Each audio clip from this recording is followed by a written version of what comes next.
Okay. Good morning, everyone. We're going to wait just 2 minutes for people to join the call.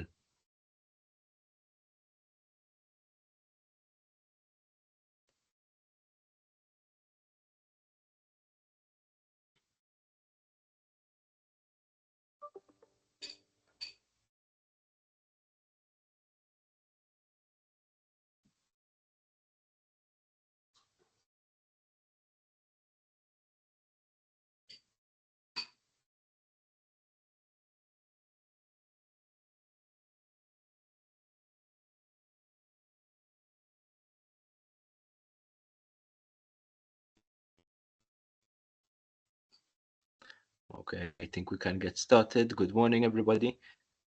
Welcome to the second event of our Energy Efficiency for SME online webinar series. I'm going to hand over to Engineer Charles Buttigieg of the Energy and Water Agency to give a formal introduction to the event, and then we'll start through the agenda. Over to you, Charles. Yes, thank you. Thank you, Timothy. And also thank you to all the team that worked upon these two online seminars that we have conducted last October and obviously this month. These two online seminars are part of a project, of a large project which both us and MBB are on board, along with 23 other partners from different number of member states. There are 23. They are, most of them, they're stakeholder representatives, some of them, very few, are agencies like ourselves, but the majority of them are stakeholder representatives.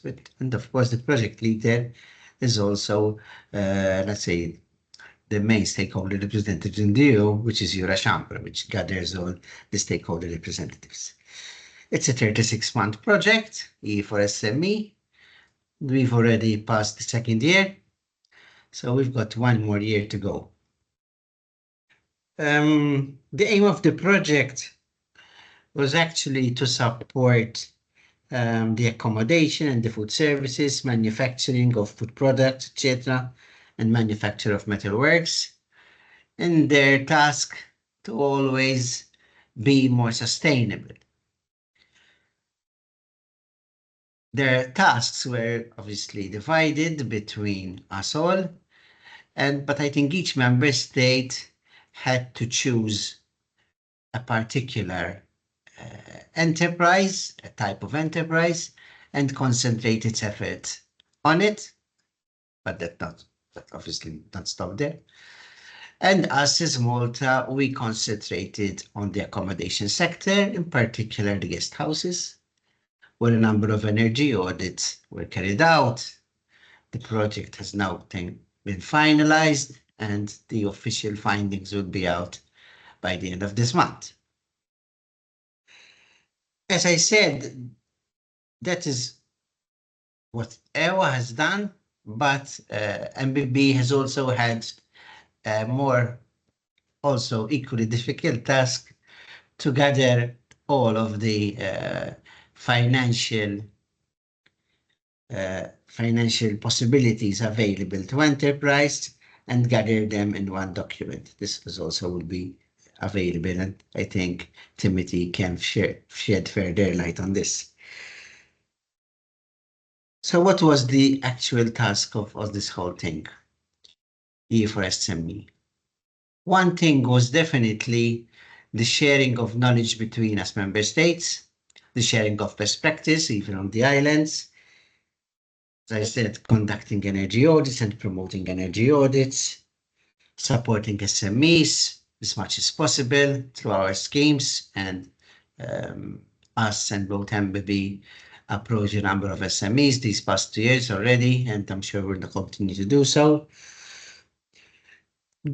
The project will present its findings in a web-based platform, which today I think will have two speakers, Timothy and Victor, who will explain a bit better on this web platform. But also part of this task E4SME was for us to hold these online meetings and how do you say, and promote as much as possible sustainability.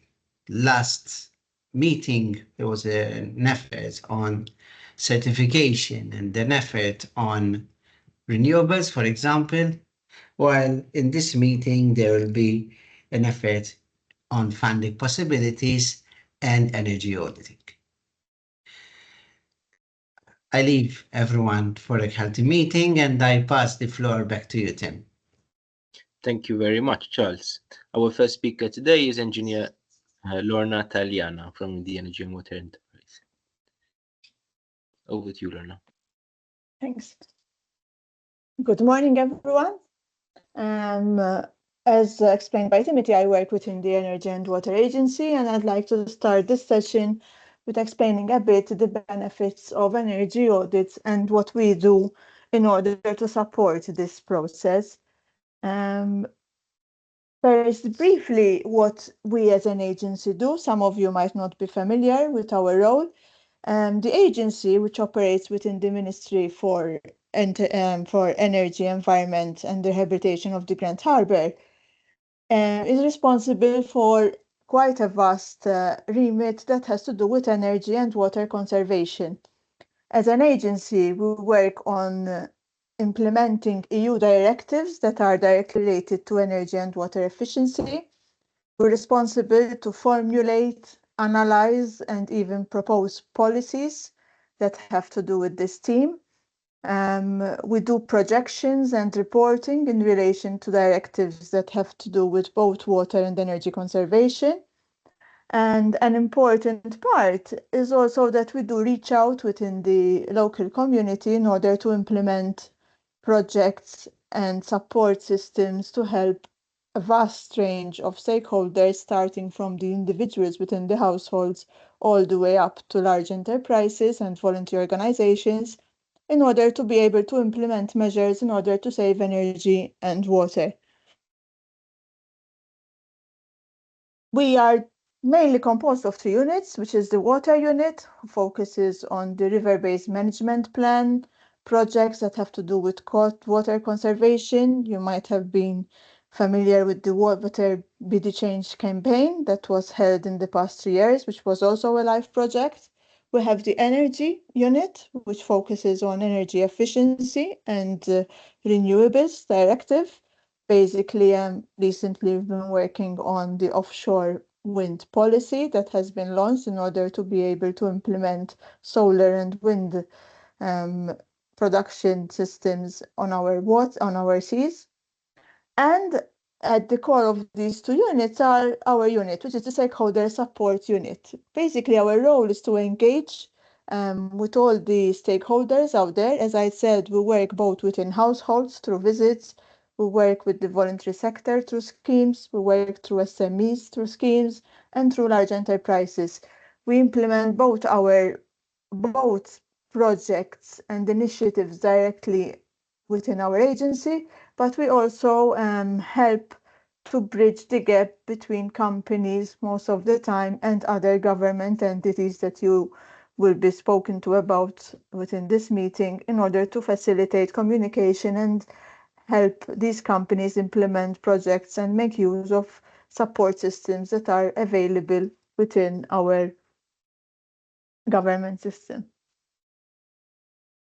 Our focus today is an energy audit, and many people tend to link an energy audit directly with the financial audit that we all know, because it's heavily regulated.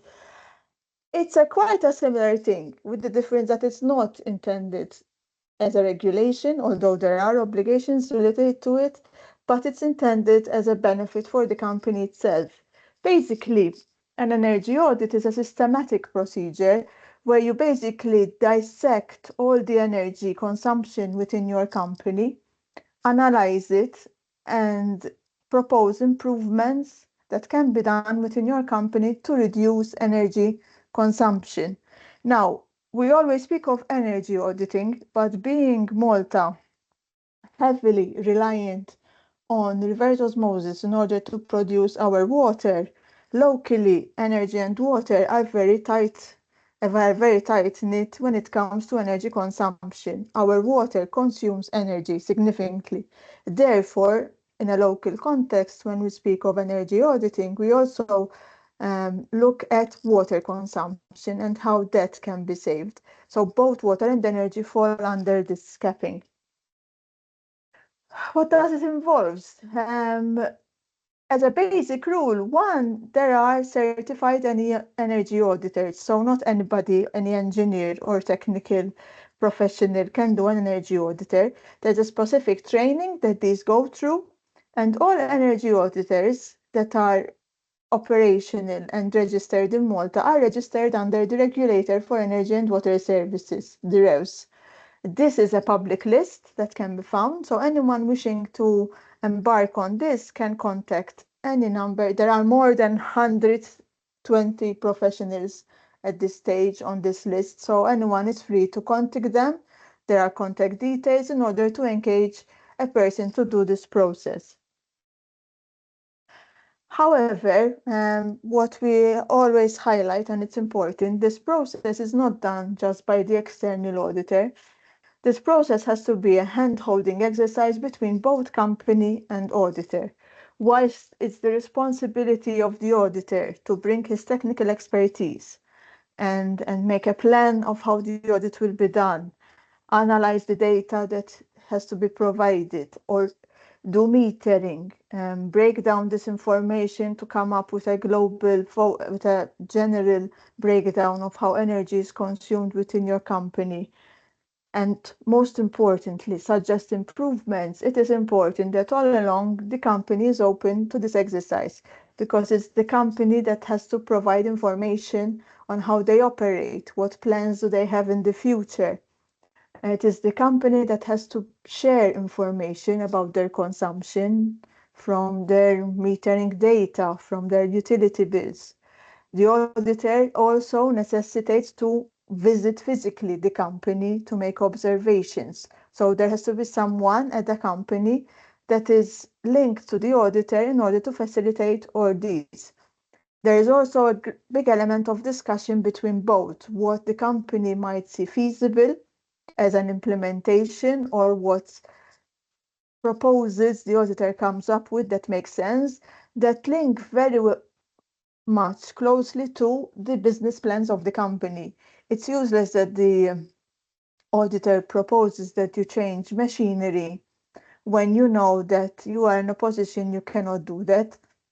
Or it's useless that the auditor proposes that the young company invests in very new technology when the company is planning to divert its business. So this hand-holding, which we emphasize a lot, is critical when it comes to energy auditing. What do you get from it as a company? First and foremost, at the core, which is now becoming at the forefront of the priorities for most companies, both because of the Green Deal that has been passed on, both because of the targets that the EU has for decarbonization, but also from a financial perspective now with the new CSRD regulations that are coming into place, is the environment. The energy audit is a key building stone of your ESG reporting, of your ESG compliance, of showing that your company is doing something to become more environmentally responsible. It provides a clear pathway for you on what you need to do in order to reduce your consumption. There are also issues like non-energy benefits, which we are seeing coming at the forefront very often recently. When people see you making an effort to become more sustainable, apart from increasing the morale of the people, there are also side things that come along, small things we've seen happening through audits. Large companies having large IT systems that were not efficient, creating partitioning in order to reduce consumption, but at the same time, they created comfort for their employees in order to produce better or produce more. The fact that an audit should be done company-wide, and therefore suggestions should be brought forward from the employees, because sometimes our people on the floor or at the desk are the ones that see the most obvious things that get missed out by higher up or by the technical people. All these are what we refer to as non-energy benefits that will improve your productivity or will improve your business moving forward. One last thing which is very crucial to us as an entity and as a country is that energy auditing and energy management systems are essential when it comes to obligations. In fact, large companies are obliged to do this energy audit every 4 years, and regulations are in the process of being changed now. And it will no longer be that large companies are obliged and small are not, but in the coming 2 years, we will see that depending on how much a company consumes energy in general, it will fall, yes or no, under this obligation. And these audits will help the country meet its targets towards decarbonization for 2050, which our country reports on an annual basis to the EU. As I mentioned, one of the supporting schemes we provide is that for the promotion of energy audits within SMEs. Currently, as I said, the obligation is that large are obliged, therefore there we cannot support the audit process. But small and medium-sized enterprises are not obliged. Therefore, there the entity is in a position to provide a scheme in order to facilitate this process and aid it financially. And most of you should be familiar with how to distinguish between small and medium-sized enterprises, but basically small enterprises are those that employ less than 50 employees and have a turnover less than 10 million, whereas between 50 and 250 fall within the spectrum of a medium company. This is important, and I will explain the next slide, because it determines the amount of aid we give under the scheme for this. The scheme has it's actually two schemes, what we call Scheme A and Scheme B. The reason being that energy auditing is one of those things that we are able to support even outside the de minimis regulation. The de minimis regulation states that if a company has taken less than 300,000 euros over the past 3 years when it applies for something, it's not considered state aid. So there we are able to aid the company in full in order to do this energy audit. If then a company has exceeded this 300,000 over the past 3 years, in this case, we can still aid, but with a percentage. Pardon. What is eligible? Basically, we refund, subsidize the cost raised by the energy audit for this process. If you are under the de minimis regulation, therefore you have taken less than 300,000 over the past years, you apply under Scheme A, and we can refund 100% of the cost raised by the energy auditor up to the cappings, which I will show next. When it comes to Scheme B, these have been revised, in fact, as of last year, and now we are able to provide up to 80% of this eligible cost to small enterprises and up to 70% of the eligible cost to the medium-sized enterprises. As you can see, the regulations always try to favor and support smaller companies, but in this case, it's a very small minimal percentage of the thing. The cappings, which at the moment are as follows, are what are the maximum amount refund for this exercise. Medium-sized enterprises, depending on when they operate, we're looking at NACE Code C, which are manufacturing, and NACE Code I, which are accommodation. If they are medium, they can take up to 5,000. All other NACE codes that are also medium will take 3,000. Small-sized enterprises that work within manufacturing, which is NACE Code C, and NACE Code I subgroup 55 are accommodation. So accommodation that are small size will also take up to 3,000. All other small enterprises will take 1,000 euros as a maximum grant refund. It is open to all companies, independent of the environment they operate in. Then it just depends on their area of operations, the amount that we can refund. There's also an additional refund that we offer, which is an extra 500 euros on top of that grant. Since our aim is to ultimately lead the companies to invest into the proposals that are done by the auditor, we ask the auditor to fill in an additional template, which is part of the summary that has to fill in for the energy audit, where basically one of the proposals is dived into in more detail, and not only he proposes the costs and the return on investment and everything, but he brings forward also invoices and possible implementation plans. This information, this extra 500 euros to fill in this template, will be a package that is ready for the company should it wish to go for searching financial aid in order to invest. Now, by financial aid, it is a very wide term. You will hear of some of them that are available here from government entities, but even when you go to private financial entities, many banks nowadays offer green loans, which will also require this type of information.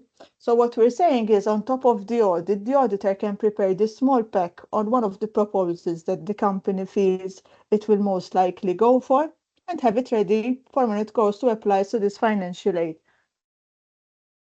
The scheme is currently open. It has been open since 2018, but every year or every 2 years we amend it in line with regulations. So as from this year, we've reopened it also with these new limits. I have to put a side note that we're currently reviewing it, and probably in the next couple of months amend again the cappings, because we have to keep in line, of course, with market trends and how things are going. But it will remain open with only plan to the closing is set as December 2026, but it's mainly because of the de minimis and GBER regulations ending on that date.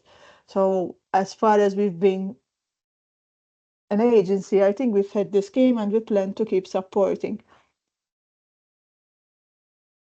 The process for the scheme is quite simple. You fill in an application form, which is available on our website, depending on whether it's scheme A and scheme B. I know many people get scared of application forms. It is very straightforward. Anyone who has applied will vouch for it. We just ask you for company details, a representative ID card, and if it's a sole trader, the VAT certificate. That's all you need to apply for the scheme. It reaches us, we process it almost immediately. So within 2-3 days, you get a letter of intent. Once you get the letter of intent, you are free to contact any certified auditor that has nothing to do with us, carry out the audit report. At the end, the auditor, as a company, will be required to give us a copy of the audit report, a filled-in template, which we provide when we provide the letter of intent, for us to review. We review to make sure that the company has gotten its value for money.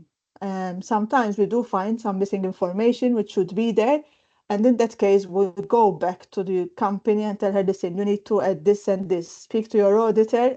This process does not stop the refund, but once the audit report is at the level that is required by the scheme and that we feel is value for money for the company, we just process the refund at a later stage and it's done.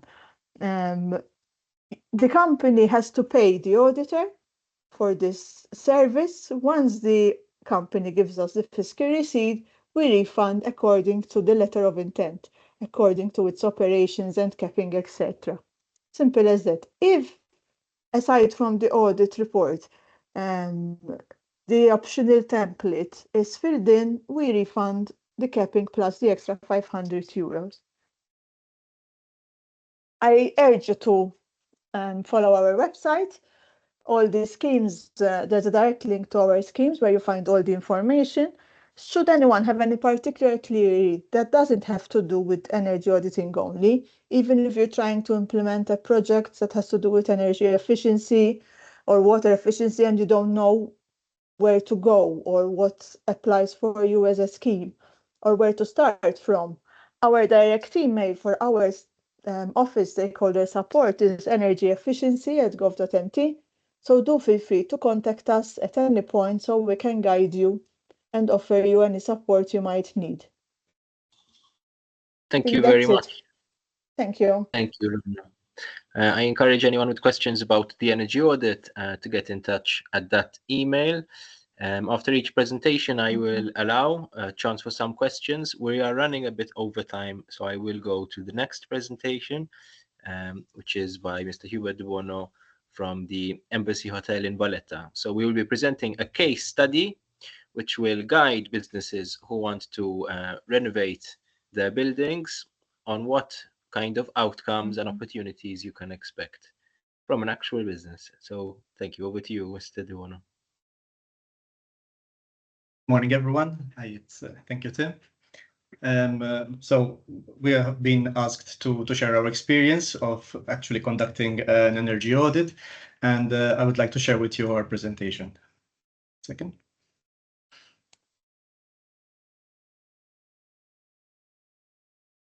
Okay, can you see it?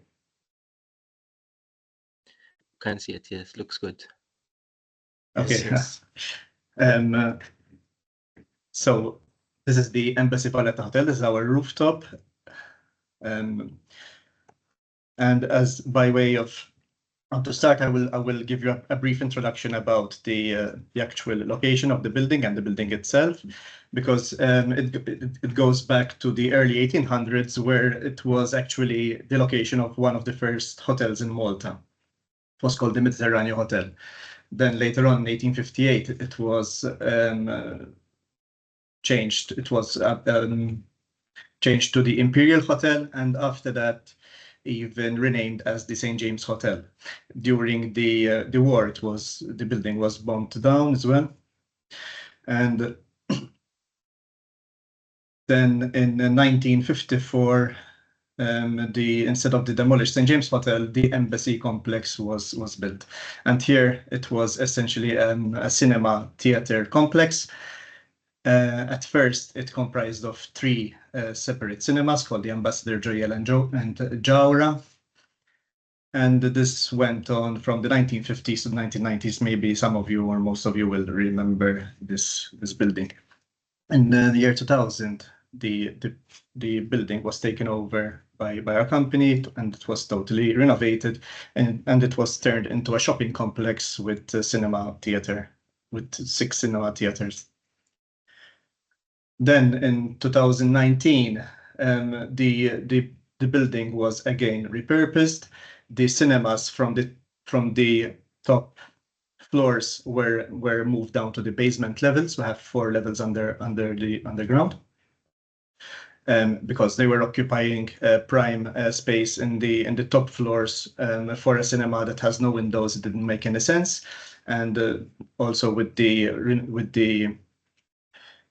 developments that were happening in Valletta and the attractiveness of Valletta, and the place made more sense to convert it into a boutique hotel. And therefore, from between 2019 and 2020, the complex was completely overhauled. The shopping complex was removed, and now we have a 4-star superior hotel, which has 81 rooms, the rooftop restaurant, which has the outdoor heated infinity pool. We have a conference room, lounge, fitness room, beauty treatment room, and the 6 theater cinema still. They are smaller, they are a boutique cinema complex, and also include one private theater that takes 14 people. We then have other facilities that we lease out, like a hair salon, the Acme Asian restaurant, Costa Coffee, and Agenda bookstore.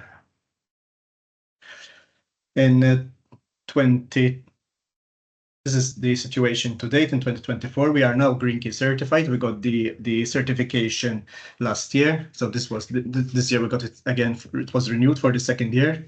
Green Key certification is an international certification for hotels, and that have to adhere to a comprehensive list of criteria in order to be sustainable, energy efficient, and have good governance and ESG practices. So currently, the hotel is the largest hotel within the city walls of Valletta. Thankfully, we have high occupancy all year round. We're closing this year at around 92% occupancy for the whole year, which is very good. Very good average rates, and also the guests seem to be very happy with the product that we have. And it's one of the handful Green Key certified hotels in Malta. It was actually the second one, I believe, and now I think there's some more. So as going on how Lorna was saying, we actually experienced the audit, the energy audit, but our energy efficiency journey started before, when we were doing the refurbishment with the initial investment. Then I can proceed from here. So the initial investment, we took great care into making sure that the building is energy efficient. We installed. These are some of the measures that we took and the investments that we made. We have a very efficient air-to-water heat pump system for our hot water. It is essentially Latento tanks provided by that produces hot water on demand with minimal energy loss. We have installed heat recovery ventilation units as well to reduce the cooling load of our AC system. Basically, it recovers the heat produced by the HVAC system, so that it makes them more efficient. We have our room energy saving sensors. We have door and presence sensors to make sure there is no wastage. We have double glazing throughout to improve sun insulation and reduce heat gain and loss. In the highly glazed areas like the rooftop, we installed solar film to keep the temperatures under control and obviously reduce the energy usage. We have a power factor correcting unit to enhance electrical equipment efficiency, and LED lighting throughout. Furthermore, when it comes to water conservation, since we have a rooftop pool, and it's heated, we installed a pool cover that so that we can cover the pool at night to reduce water evaporation and heat loss. We also installed an internal RO system to decrease the reliance on bottled water. I'll go into that later. But another advantage of that is for the machinery to run more efficiently for our dishwashers and coffee machines and what have you. Natural lighting was incorporated in the design by having a central courtyard, a large spacious central courtyard where there's also the courtyard lounge, and a lot of the rooms are facing it, and they benefit from natural lighting, and even some of the corridors have windows onto it, so we can do away with artificial light. And then we installed a series of energy and water sub-meters throughout the property to ensure that we are noticing what is happening with our energy consumption and track it accordingly and take actions where needed. Also, our AC system is connected to a BMS where we can monitor the temperatures in all the guest rooms and public areas, and we can monitor, control, and also schedule timings and temperature controls. So while we have done all this energy investment in the beginning, we still wanted to conduct an energy audit, 1.5 years after we started our operations. The decision was further incentivized by this Energy Water Agency Scheme B. We took the Scheme B. It covered us for 70% of the audit costs. So we saw it as a good idea to have this energy audit to see where we could improve our efficiency, and the grant obviously made it more easier to take decision. The key findings were that the existing systems were already quite highly efficient, that we have seasonal demands, because although we are full practically all year round, our occupancy fluctuates between like 75% in January to 97% in the high season. So and this came out as well from the audit, and it came out that there are different demand periods throughout the year. But most importantly, it showed that improvements were still possible, and that energy efficiency is achievable at all levels, from low cost actions to strategic investments. So the audit gave us some really low or zero cost actions to implement, and also some actions that require investments. We believe it's important that to keep on doing regular audits. We do the green key audit and also these kind of audits to help us maintain focus on sustainable practices. Some of the recommended improvements from the audit were starting with the low cost to the no cost solutions, where like the lifts. It was suggested that we promote the use of stairs to reduce lift and energy consumption, and we put posters for our staff to remind them to use the stairs as much as possible. To ensure the lift shafts are switched off, because they noticed that some of them were on. And cabin lights to program them so they go off when the lift is not in use. When it comes to lighting, they suggested areas where we could reduce the operational hours of the lighting, and also where to install presence detection centers in some common areas and eliminate unnecessary lighting use. When it comes to air conditioning systems, again, mostly it's behavioral change, encouraging staff and residents to switch off ACs when not in use. And also to adjust the common area AC temperature settings, and it was proven to us that by increasing the temperature or reducing it by 1%, it could save by 1 degree, it could save up to 7% of energy costs. So just little changes here and there that may not affect the guest experience could lead to substantial changes. The ventilation systems, as suggested, was made to implement night purging to cool the building during the summer by ventilating at night. So basically we have to play around with the timings of the extraction systems in the rooms in order to save energy when it comes to AC by using the ventilation systems to keep the rooms at a cool temperature in the times suggested. And also they proposed shortening the operating period of the ventilation systems from 17 to 15 hours, and such just one small thing like this would achieve an estimated annual saving of 12,000 kilowatt hours. Also reducing fan speeds, and then basically behavioral changes. Then they gave us also some investment-based recommendations, such as to install shut-off dampers to cut fresh air supply to unoccupied guest rooms, so as to reduce the fan power requirements, speed controllers for fans, more presence detection sensors also linked to the ventilation systems and to light switches to limit operation. And they also suggested a more extensive BMS that would monitor all our equipment, including the ventilation and air conditioning per floor, pool circulation pumps, our kitchens, hot water heat pumps and circulation pumps, first and second class water systems. The building management system obviously gives you a bird's eye view, a comprehensive view of what's going on, and it will alert in case you have abnormal energy consumption to enable prompt action and reduce waste.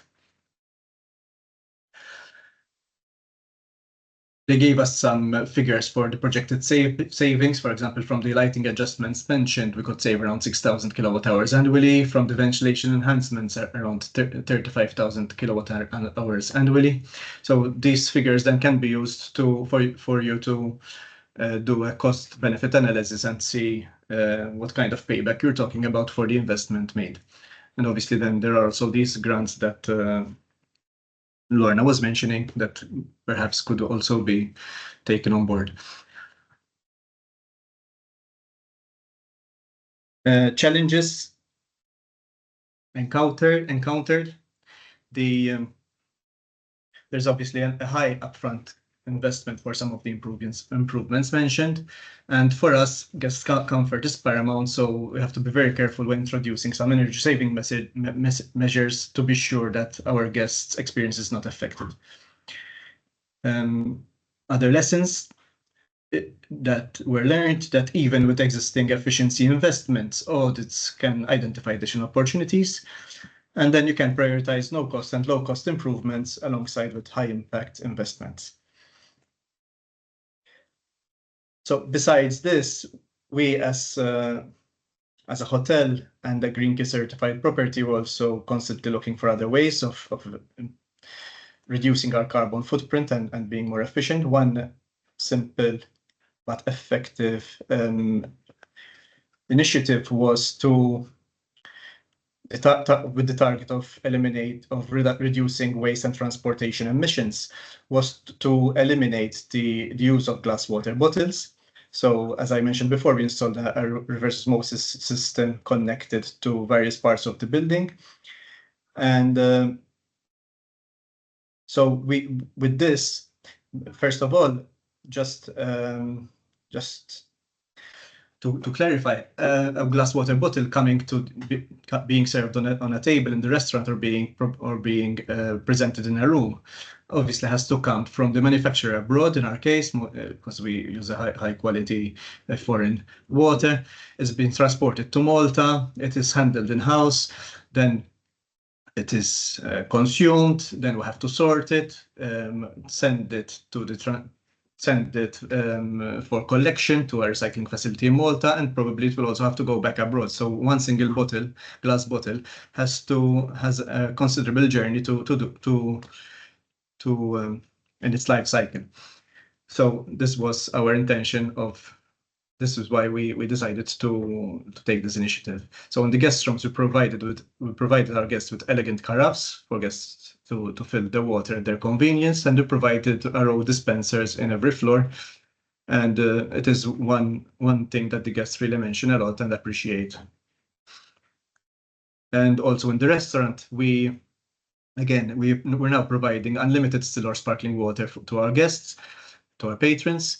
It is part of a cover charge, so there's a small cover charge that includes the bread and other things, including also the water, which is a free flow basically, and it's sourced from our centralized RO system too.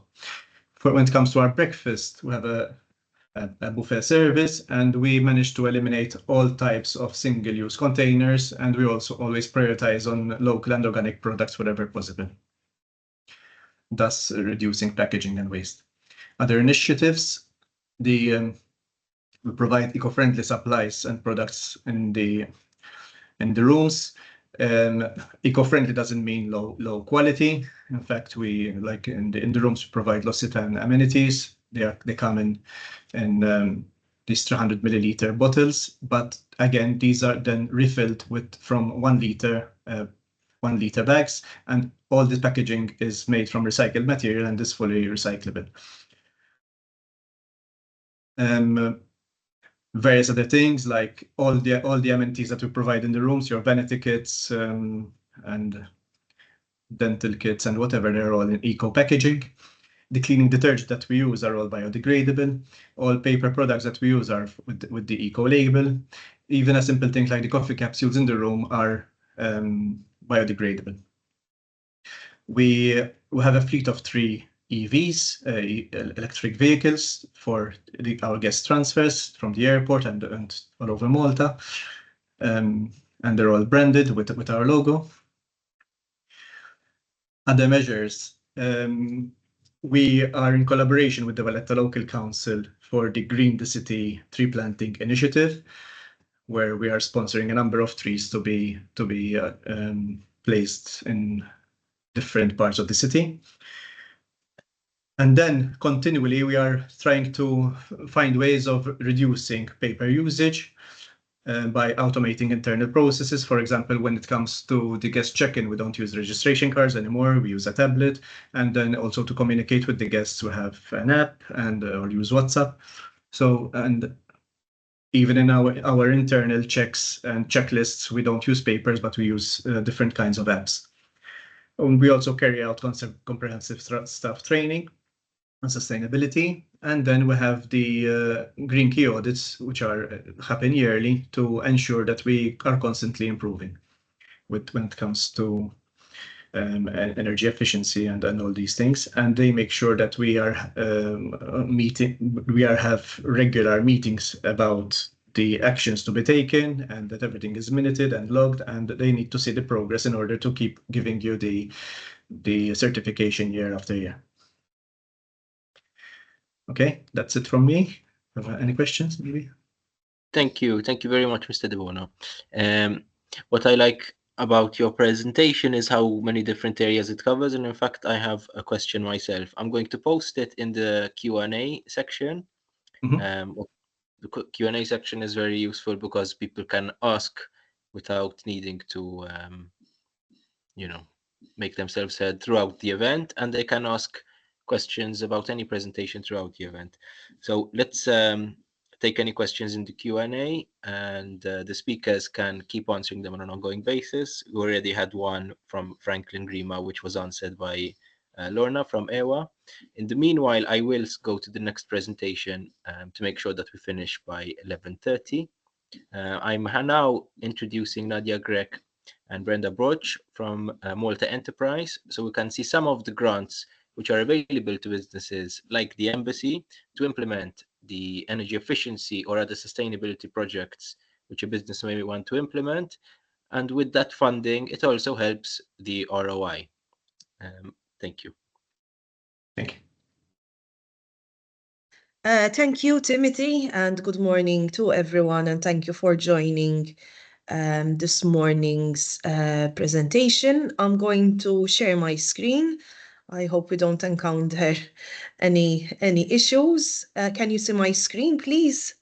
No issues encountered. We can see it. Perfect. All right.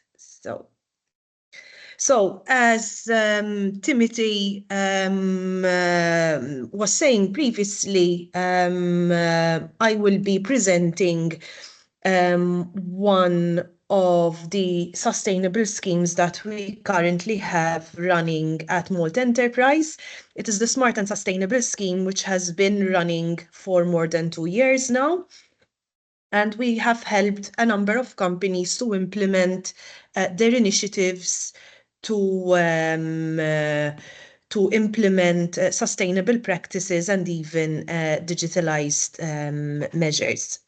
So the Smart and Sustainable scheme is open to limited liability companies, which are registered with the Malta Business Register, partnerships, and even self-employed. And unlike other schemes, this scheme is also available to small, medium, and even large enterprises. For an applicant to be eligible, they need to be operating from a licensed commercial property, and they must not have any dues when it comes to VAT, income tax, and even social security. One important point to highlight is that this scheme falls under the de minimis regulation, which basically states that an undertaking cannot make use of more than 300,000 in state aid funds in the last 3 rolling years.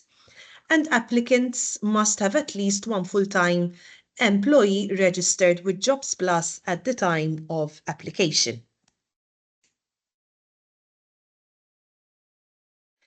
So the investment costs for a project under the Smart and Sustainable scheme must be of at least €10,000 excluding VAT. Any other projects which are of a lesser amount, we usually refer to the micro-invest scheme.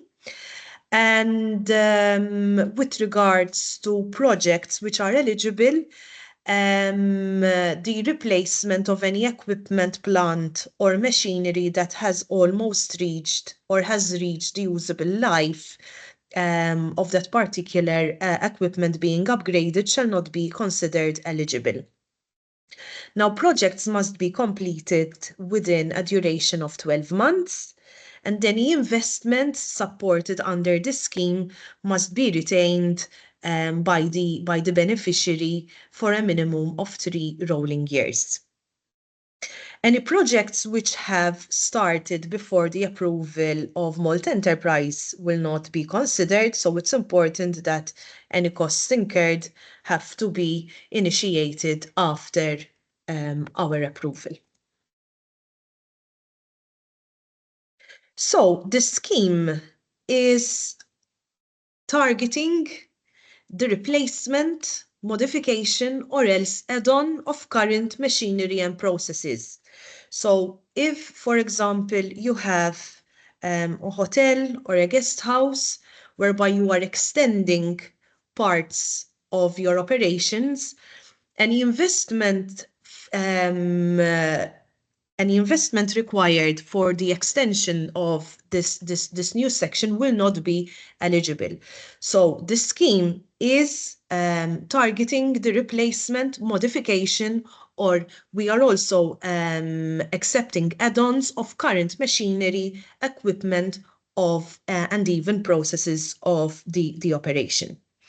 Now, the aim of the scheme is to reduce the carbon footprint of the specific applicant. And we do have a benchmark, and the savings must be of at least 10% on the specific process and the investment. So the 10% savings are not on the holistic operations, but on the specific processes that we are targeting to reduce the carbon footprint of. The carbon footprint savings must be clearly substantiated through a carbon footprint report. This will be requested with the application, and this needs to be compiled by a warranted engineer or a competent person, which can be employed by the undertaking, or it could be a third party as well. With regards to the support, we are offering a 50% refund of the investment costs up to a maximum of 100,000 per project, and this is the refund is a cash grant. And we are also allowing a top-up of 10% or a 20% tax credit if an applicant ticks any one or two of the below criteria. So basically, if the project results in a new or an expansion of investment in Gozo, if the applicant is a startup which has been established for less than 3 years, if the applicant has also submitted an energy audit, which is completely different to the carbon footprint report. So the energy audit is based on all the processes of the applicant. So that's why it is different to the carbon footprint report. And if the project achieves at least 50% carbon savings. So if an applicant is ticking any one or two of the below, they can also get a top-up of either a 10% or 20% tax credit over and above the cash grant calculated according to the project value. So, what is eligible under this scheme? So, we are considering specialized technical services, which we mean investments which identify actions to reduce carbon footprint of the undertaking, which are basically monitoring systems. Now, these monitoring systems cannot be applied as a standalone project. So these investments have to be incorporated with an eligible sustainable project. I will be giving you more detail in the coming slides. And the monitoring systems will be capped at 20% of the amount approved. So the project will be calculated at 50%. But if you have a monitoring system, that will be calculated at 20% of the total amount approved for this specific investment. Now, any technical services have to be provided by third parties, and any contractual agreement will be covered. The contractual agreement will only cover the 12 months of this agreement. This will be eligible. Any software licenses, SaaS solutions, routine services, and even other servicing or else maintenance will not be eligible for support. So what are the other measures which you can look into, which fall under the scheme? So the first measure is waste minimization, where applicants can introduce any industrial solutions or else even modifications to their existing plant and machinery, which reduces the materials generated per production unit. And we are also here targeting the reduction in packaging and even increasing the lifespan of particular products produced by a specific company. The second measure is water efficiency, whereby we are enticing companies or entities to reduce their water usage per production unit. And some types of examples here is where you can install maybe some closed-cycled water systems, and even invest in investments which consider runoff, the storage of runoff rainwater, RO systems, as and the MPC Hotel explained to us previously. So these are some types of examples which you can integrate into your project. Other measures which follow are sustainable materials. So here we are looking into the changeover of materials into more ecologically friendly materials and even the reduction or elimination of toxic materials. We are also enticing projects which ensure better recovery of material at the product's end of life. And also investments under this measure will also include any pilot projects and also changes in the value chain through certified green sources. The measure which is mostly targeted under the scheme is energy efficiency. And here applicants invest in various solutions which reduce the requirement in relation to power. So they are reducing their power requirements when it comes to machinery and lighting. One can also install any insulation on their current building, and they can also invest in solutions which co-generate any heat power and geothermal installation. So here what we're looking for is the reduction of the energy consumption of that particular undertaking. The last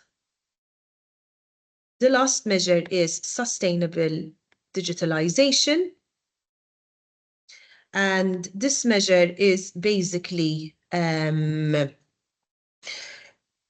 targeting the increase in process efficiency through Internet of Things. So what we're looking for here is smart HVAC and system monitoring, and we are also including the installation of building management systems to optimize heat, light, and power usage. Any other digitalization projects should be claimed under other schemes, and we usually refer our clients to the Measures and Support Division as they have their own schemes which target digitalization. So with regards to the application, it is a very straightforward and it is a very, very short application. And the application is requesting the project details and the objectives of the project, the implementation period, and the costs which are being incurred.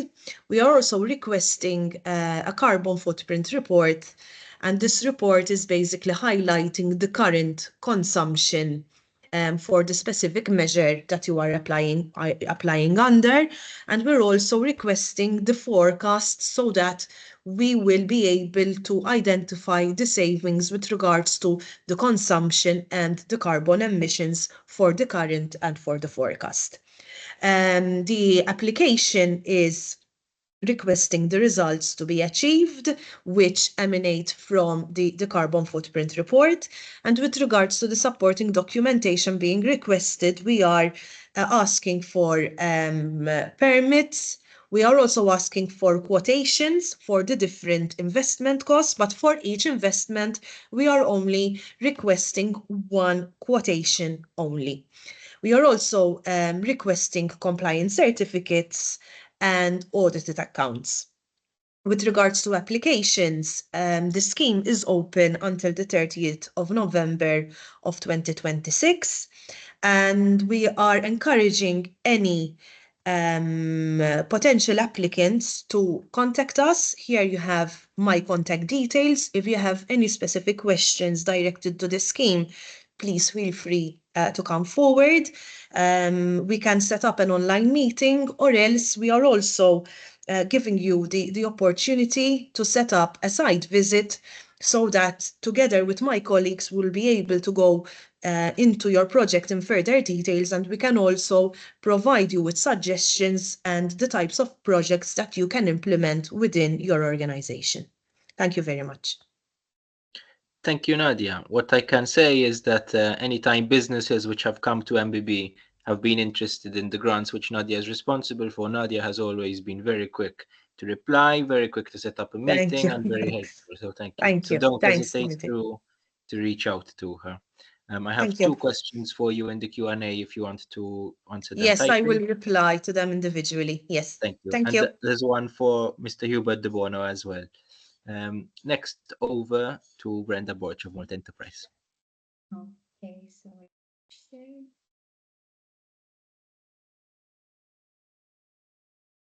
can you confirm that you can?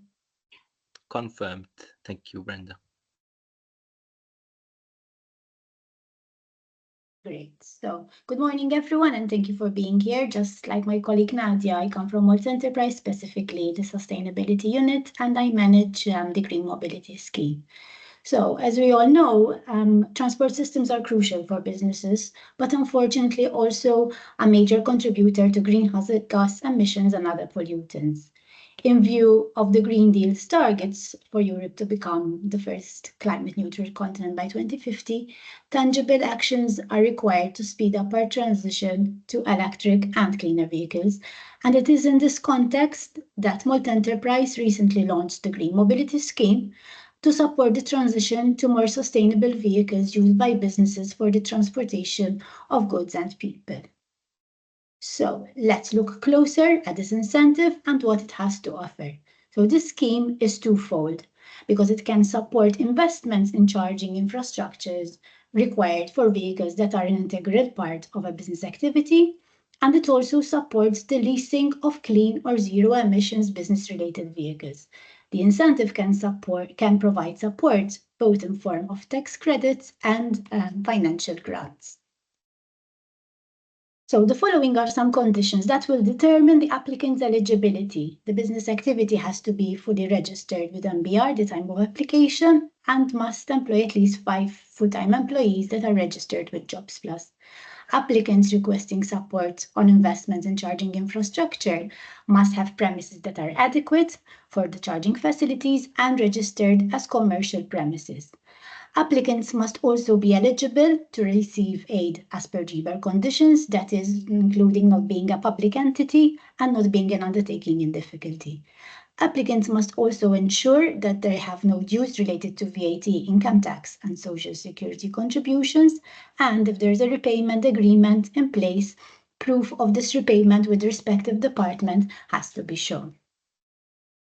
So let's look at the first type of support that can be requested under the Green Mobility Scheme, that is financing for charging infrastructure. So in this part of the scheme, multi-enterprise can support the costs of the construction, installation, upgrade, or extension of charging or refueling infrastructure, specifically for the vehicles owned by and used for the business operations. Support can be claimed in form of a grant that will cover up 100% of the interest paid during the first 3 years of a loan that is supported either by MDB or another recognized financial institution. Support can also be claimed in form of tax credits when investments are made through personal funds, and these are calculated as a percentage of eligible costs incurred. So here we have the aid intensity cappings according to the size of the enterprise and regional areas assistance where applicable. So in the case of large enterprises, aid cannot exceed 20% of the eligible costs. This goes up to 40% for medium enterprises, and it goes to a further 50% for small enterprises. The aid intensity can also be increased further by another 5% for investments that are located in the assisted areas designated in the approved regional aid map, and more information about this can be found online in the incentive guideline. So to understand better, here we have an example of combined support using a commercial loan and multi-enterprise support. So let's consider the case of a medium-sized enterprise in a non-assisted area. So the aid intensity capping would be at 40%. Assuming that the project will cost 250,000 euros and the company is getting a loan from NDB to fund the project, and the loan document is specifying that the value of aid of loan is 30,000 euros and the interest for the first 3 years will amount to 13,500 euros. So in this case, aid can be calculated as follows.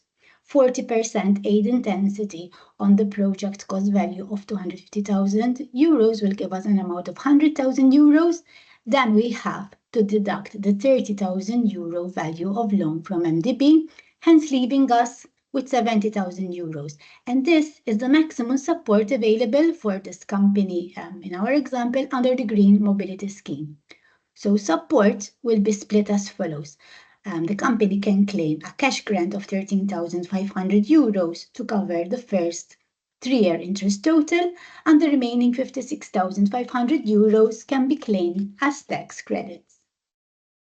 With respect to eligible costs, these costs may include the recharging or refueling infrastructure itself and any related equipment, the installation of or upgrade to electrical or components, for example, power transformers that are required to connect to the charging infrastructure. It also supports civil engineering works, land and road adaptations, installation costs, as well as costs to obtain these related permits. Other eligible costs that can be supported through this part of the scheme would include the investment cost of the on-site production of the renewable energy and the investment cost of the storage units for storing this energy. It is important to note that the supported infrastructure must be operated solely, exclusively by the applicant, and this cannot be accessed by the public or third parties. So the second type of support that can be claimed under the Green Mobility Scheme is related to the leasing of commercial business vehicles. So in this part, multi-enterprise may support by issuing tax credits for the lease costs of commercial vehicles that are either zero emissions or clean vehicles powered by electricity, hydrogen, or gas. Such support may be claimed only for new lease agreements for a period of at least 12 months, and aid can be claimed for a period of up to 36 months from the start of the lease.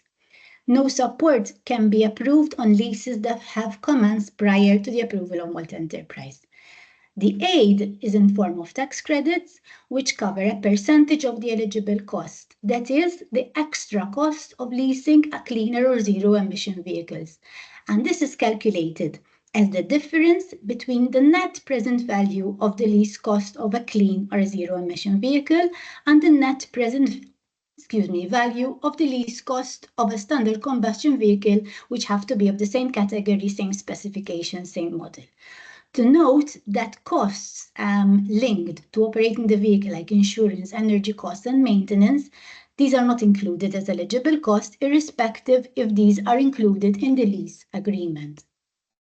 With regards to weight intensity, the applicable support of eligible costs shall not exceed the following percentages according to the enterprise size. So in the case of large companies, it's 20 for clean and 30% for zero emissions.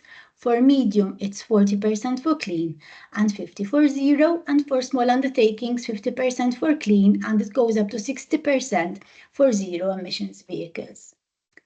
So let's consider another case now of a small company that wants to lease clean vehicles for its business operations, with the company in question being eligible for a 50% aid intensity. So let's assume that the monthly lease cost of a standard combustion vehicle is 1,500 euros, and the monthly lease cost of a clean vehicle, the same model, same specification, will be 2,500 euros. And the company is considering a 2-year lease duration. So then aid can be calculated by finding the difference between the two monthly lease quotes, which will give us a difference of 1,000 euros, multiplying this by the lease period, that is 24 months, and then calculating 50% on that amount, which would result, gives us a result of 12,000 euros that the company can claim as tax credits.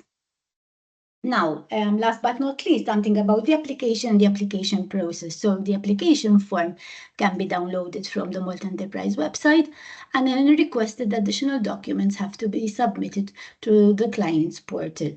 Obviously, any first-time applicants would need to register on our client portal before submitting the application, and we are receiving applications until the 30th of September 2026.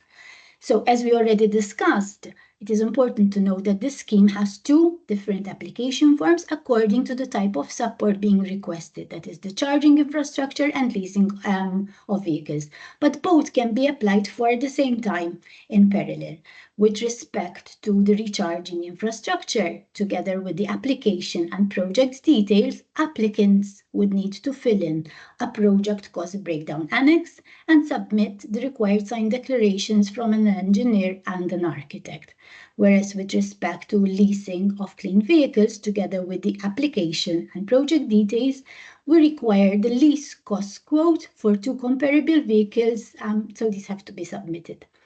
With respect to the process, once an application is received, it will be reviewed and processed internally in line with the incentive guideline. Evaluation of projects is focused to determine that the investments proposed are related indeed to an economic activity that involves the transportation of goods and/or people. And obviously, that through this investment, reasonable environmental benefits will be achieved. As always, approval of investments or otherwise are always at the discretion of the Malta Enterprise Board, and applicants will be notified in writing of the outcome of their application. When an application is approved, a letter of approval will be issued detailing the value of aid awarded and the terms and conditions set by Malta Enterprise. Just to give an idea, given that an application is duly filled and all requested documents attached and uploaded, usually the whole process from submission to decision will take approximately 6 to 8 weeks. So more information may be found on the Malta Enterprise website, and should anyone require further support or questions, there's an email and it will be directed to myself and I will be able to attend to your queries. Thank you so much for your attention. Thank you, Mrs. Borch. We already have a question from the audience in the Q&A section. And of course, any other further questions can be directed either to the QA or to Ms. Borch in private at info@businessfirst.com.mt. Now, our next presentation is from Transport Malta, Mr. Ronald Pulicino Attard. Over to you, Ronald.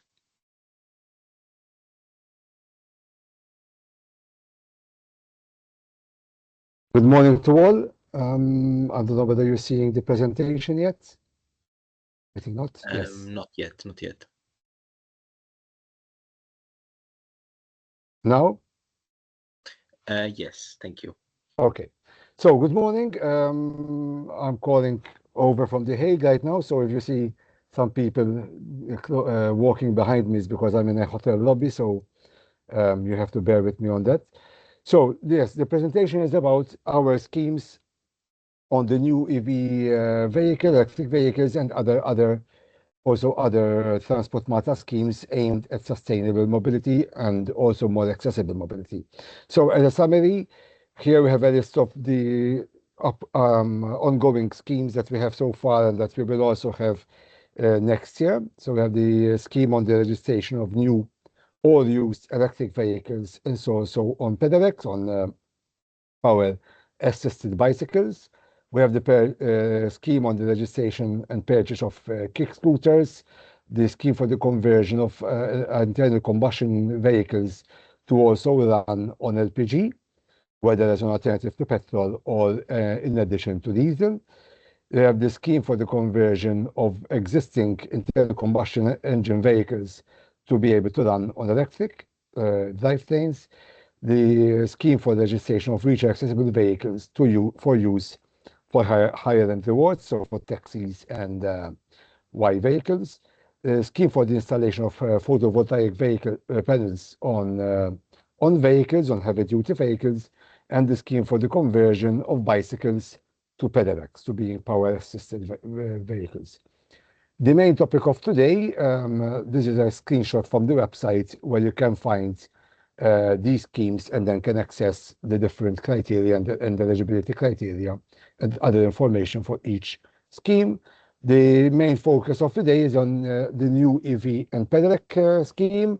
The scheme has now been running since 2018 with some variations over the years, and particularly since 2022, we've been running the scheme based on RRP funds, where we had a budget of 50 million, and reality by the end of this year, we would have been placing at least 70 million in this scheme, which goes both for national persons, for individuals, and also for businesses.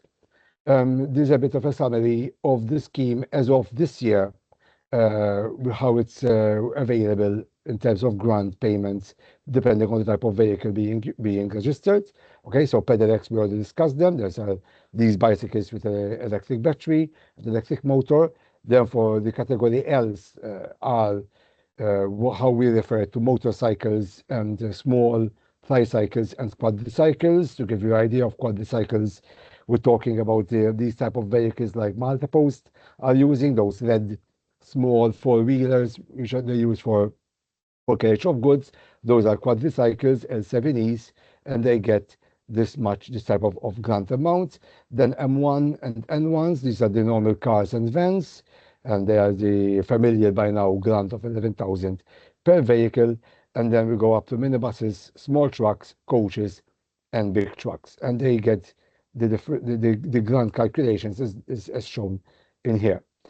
For more information, once you get the slides, you can follow the hyperlink and you get to the scheme's website, which is shown a bit here, and where there's more information.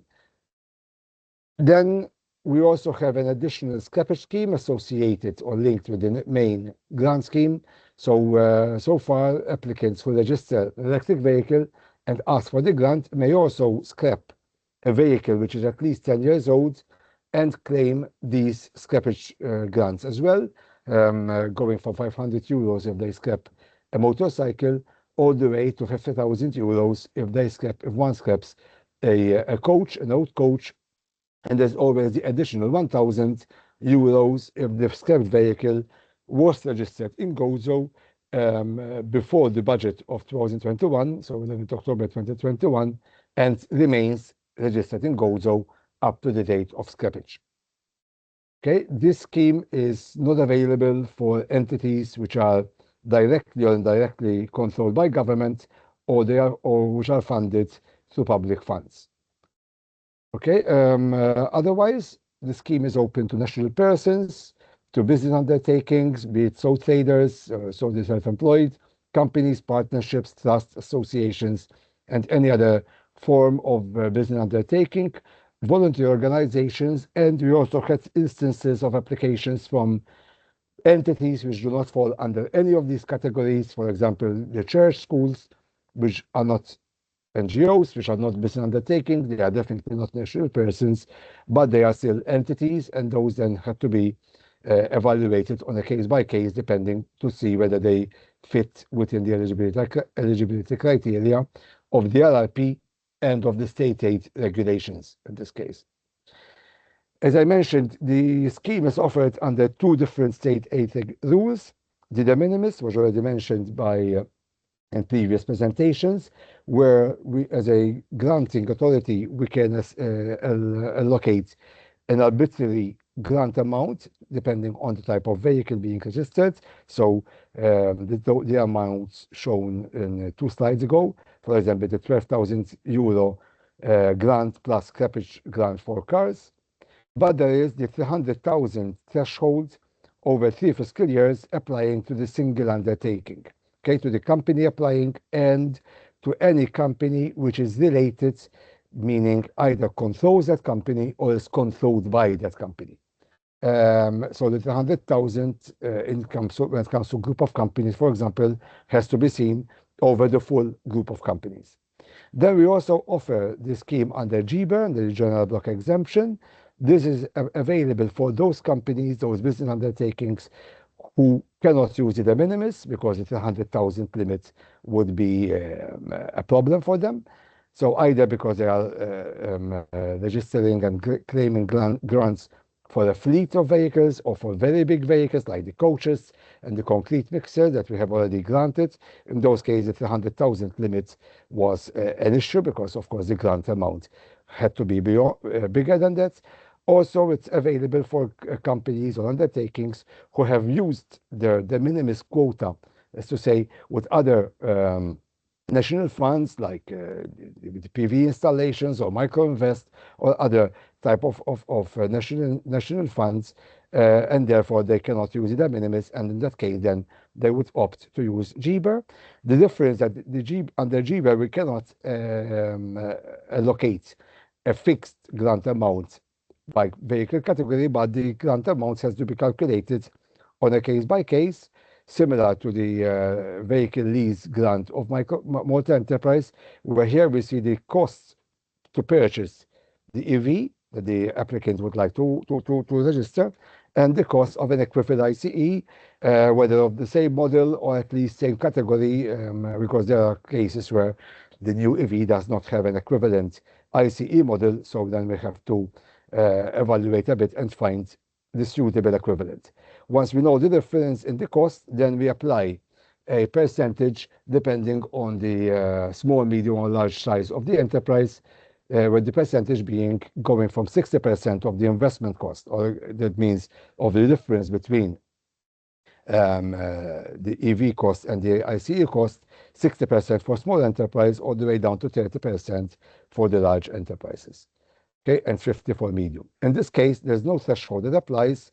So technically, and also in reality, a company may get 1 million, 1.5 million in terms of grant amount, but of course, it's a bit more laborious to calculate the grant amounts. There are 2 different application forms to use here. For normal persons and for companies applying under de minimis, there's the E-form VH57A, accessible from our website, and they also would need to download and submit the de minimis state aid declaration, which identifies the companies that fall within the single undertaking, and also lists any national funds or state funds that the companies would have received in the last 3 fiscal years. And in the case of the general block exemption, there's a paper application, VH57B, downloadable from the website, and this has to be supported by the financial health declaration, VH74, so that we can be sure that the company is not in financial difficulty. Both the state aid declaration and the financial health declaration has to be countersigned by a warranted auditor or accountant. Okay, again, from our website, the website of the EV scheme, there are the quick links to download the different forms, and in the case of the E-form, to access the E-form portal to EID and then apply, submit the application. Supporting documents which are needed. First of all, since we are talking here about undertakings, we need the company registration certificate or the partnership deeds, or in case of sole traders, the VAT certificates. In the case of other type of undertakings, then we would need some sort of registration certificate to confirm that the company, the undertaking we're dealing with is the one that is registered. Same, then we need the ultimate beneficiary owner certificate in case of companies whose shares, at least partially, are held by other companies. And when it comes to companies whose shares are only held by natural persons, we need a good standing certificate, GSD. To answer some questions that we normally get from clients, this is not a requirement. The UBO or the GST is not a transport market requirement, but a requirement from the RRP fund. So it's something that we have to request, whether we like it or not, but it's not something that we regulate ourselves. Then we also need a bank account document proving that the IBAN that has been submitted in the application for the grant payment is actually owned by the applicant, in this case by the undertaking. Here we need to make a distinction that the IBANs or bank accounts owned by a director or a majority shareholder of the company is not the same as an IBAN or a bank account held by the company. So we cannot accept to transfer money to the bank accounts of the director of the company or a shareholder of the company, but the IBAN or the bank account has to be held by the company itself. Okay, and for the scrappage scheme, we need a destruction certificate to confirm that the vehicle was actually destroyed. In this case, the destruction certificate has to be issued since 1st January 2023. That applies for the scheme of 2024. Some historical data about the uptake of the grants so far by undertakings and national persons. As you can see, I apologize if the fonts and the pie chart are a bit small, but when it comes to quantity of grants, we had a 16% share for undertakings. When it comes to the actual grant amount, the financial side of the grants, that share increases to 23%, where we issued in the last 3 years 11 million euro funds to business undertakings. Going forward, the 2025 EV grant scheme will continue as announced in the budget. There's a fund allocated of 34 million for next year.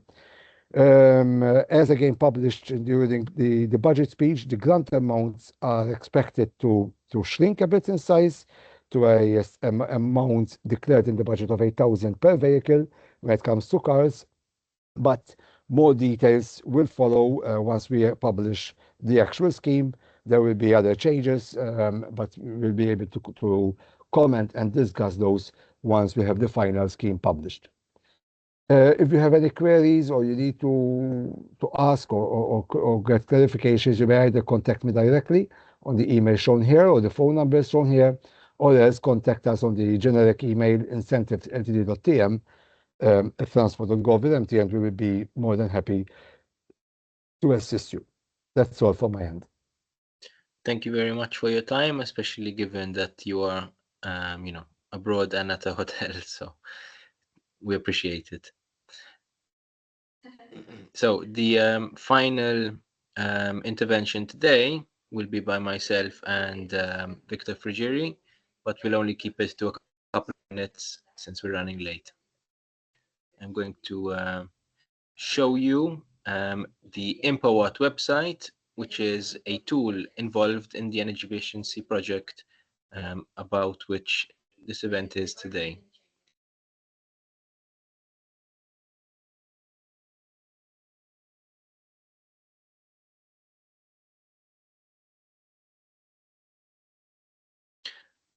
So this tool, which we've created in the project consortium, the IMPAWatt tool is created by Senecon, a German partner, and allows you to look at different grants using a questionnaire tool that we've created on the website.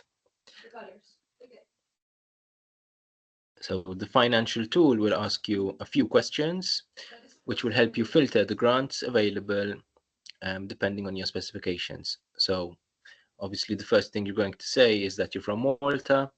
Malta doesn't have a region, which means that there are no grants specific to GoZo. Obviously there are conditions which may award you further funding if you are from GoZo, as we saw with the Smart and Sustainable scheme. The thematic will help you filter whether the grants are specific to energy and water efficiency or to other areas. So let's filter whether it's an energy and water efficiency grant, just for the sake of demonstration. So are you interested in a loan or in a cash injection? Let's say you're interested in a grant, which may be cash or tax credits. And just to give you an example, here are some grants from fondy.eu with some basic information to make you aware of them. And then you can follow the link for further information and the grant documentation, etc., etc. There are also RD&I grants available on the website. We will be uploading and updating the website with further information as the project progresses, including the grants which you have been exposed to today. The registration process for the website is very simple and asks minimal information at this stage. Victor will be showing you some other aspects of the site now. Thank you.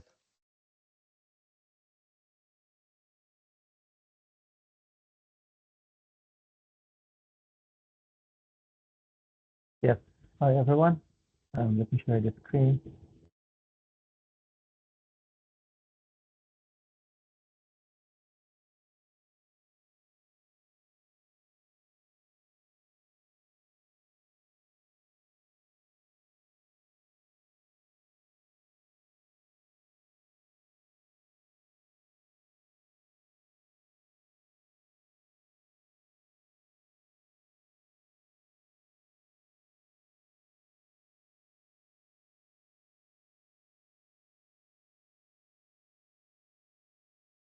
Okay, we can see it, Victor. Yeah, okay. Yeah. Yeah. Yes, one of the other options which you have on the Empowered website is the search measures. So I'm going very quickly through this option. The search measures, basically, there are a number of case studies, presentations, tools, and fact sheets. To use it, you have a filter on the side. You can try it out. For example, if the energy carrier in this case is electricity, we go to the main technologies. Let's select energy management. The case of road.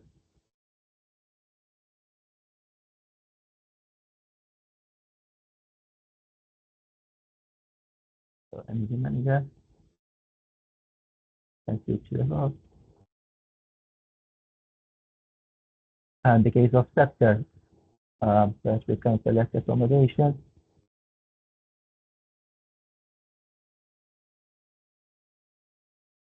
Concept energy efficiency.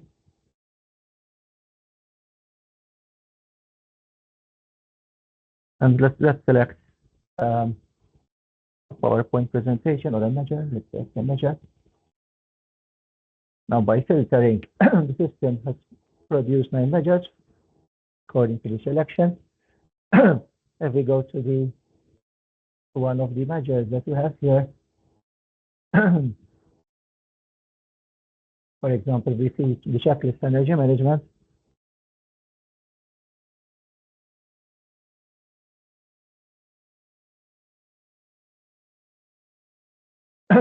So here we have the system produced a checklist where the SME or the company or the enterprise, whatever, can make a quick test of what energy measures are being taken by the enterprise. For example, does your company have an energy policy? Does your company establish an energy team? Etc. etc. This will guide you to have a good energy management system.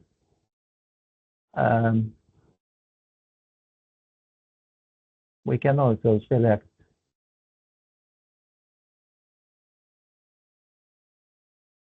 a PowerPoint. So let's go to the PowerPoint.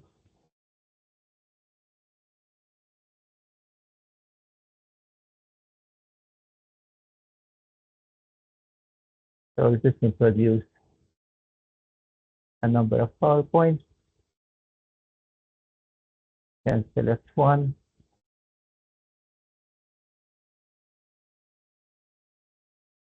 For example, this allow easy ways to save energy.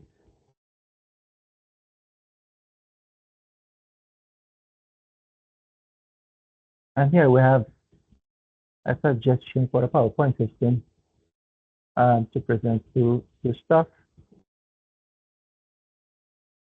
So table of contents, and then you have to go. I'm just showing you how to use the website at this point in time. And this gives you a number of slides about energy management. You can use other options. There are other options on the system. Let's go, for example, to fact sheet.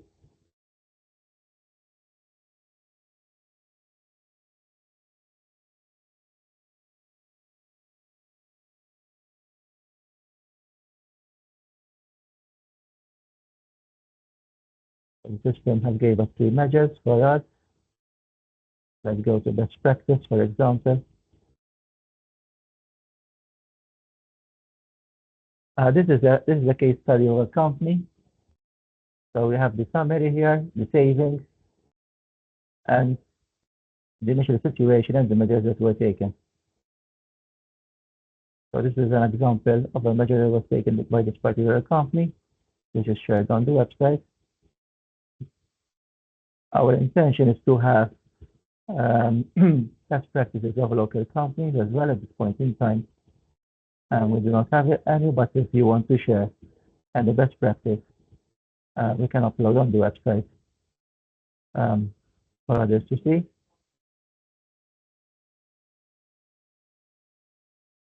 And that's basically from my end. Thank you. Thank you, Victor. So thank you everyone for your time today. I know we've run 8 minutes late, but all the information will be shared with you over the next few days by email. If you've got any further questions, you can get in touch either with us, EWA or MBB, or directly with any of the presenters today at the emails provided. Thank you very much and wishing you an excellent day. Thank you very much, everyone. Thank you. Thank you.